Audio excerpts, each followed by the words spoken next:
Hello, Bacho. Let's read the question. The question says, consider the reaction. The standard reduction potential value of the metal M1, M2, and M3 are minus 0.34 volt, minus 3.05 volt, and minus 1.66 volts, respectively. The order of their reducing power will be. तो basically हमें electrode potential दे रखा है बच्चों, reduction potential दे रखा है, and हमें बताना है कि इसमें से कौन सा रिड्यूसिंग पावर ज़्यादा शो करेगा, है ना। अरेंज करना है हमें बेसिकली। तो ये बच्चों सॉल्व करें इसे, एंड फर्स्ट ऑफ ऑल हम लोग बात करेंगे यहाँ पे की कॉन्सेप्ट की। की कॉन्सेप्ट तो बेसिकली क्वेश्चन आया बच्चों, application of electrochemical series, electrochemical series and electrochemical series में बच्चों एलिमेंट्स को अरेंज किया गया है उसके स्टैंडर्ड रिडक्शन पोटेंशियल वैल्यू के ऊपर। एंड जब टॉप से बॉटम की तरफ हम लोग आते हैं तो स्टैंडर्ड रिडक्शन पोटेंशियल क्या होता है बच्चों, इंक्रीज करता है।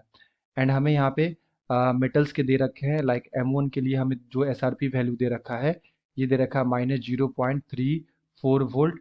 M2 के लिए वैल्यू दे रखा है बच्चों -3.05 वोल्ट, और M3 के लिए वैल्यू दे रखा है -1.66 वोल्ट, और ये SRP वैल्यू दे रखा है स्टैंडर्ड रिडक्शन पोटेंशियल।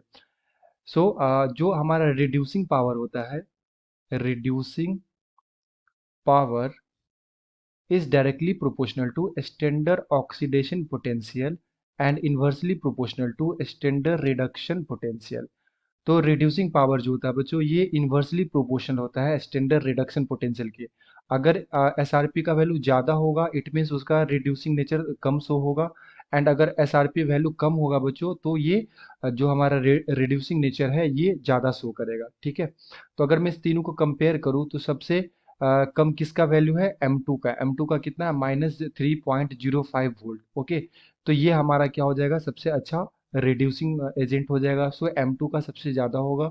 एंड उसके बाद किसका है बच्चों, उसके बाद है M3 का -1.66 वोल्ट। सो M3 आ जाएगा, एंड सबसे लिस्ट किसका हो जाएगा, M1 आ जाएगा, ठीक है। अगर SRP वैल्यू कम होता है बच्चों इट मीन्स उसका ऑक्सीडेशन करने का क्षमता ज़्यादा होता है, यानी कि वो ज़्यादा अच्छे से ऑक्सीडेशन कर सकता है। एंड अगर वो ऑक्सीडेशन करेगा तो दूसरे को क्या करेगा, रिड्यूस करेगा, ठीक है। तो इस वजह से हम लोग देखते हैं इसका SRP वैल्यू सबसे कम किसका होता है। तो जिसका सबसे कम होगा तो रिड्यूसिंग पावर होगा बच्चों वो क्या होगा, सबसे ज़्यादा होगा। तो हमारा आंसर क्या आ गया, M2 सबसे ज़्यादा, फिर M3, फिर M1। तो अगर मैं यहाँ पे ऑप्शंस को चेक करूँ तो ऑप्शन नंबर डी में दे रखा है बच्चों M2, M3 and M1। So the appropriate answer is option number D. I hope you will be understood it well. Best of luck. Thank you.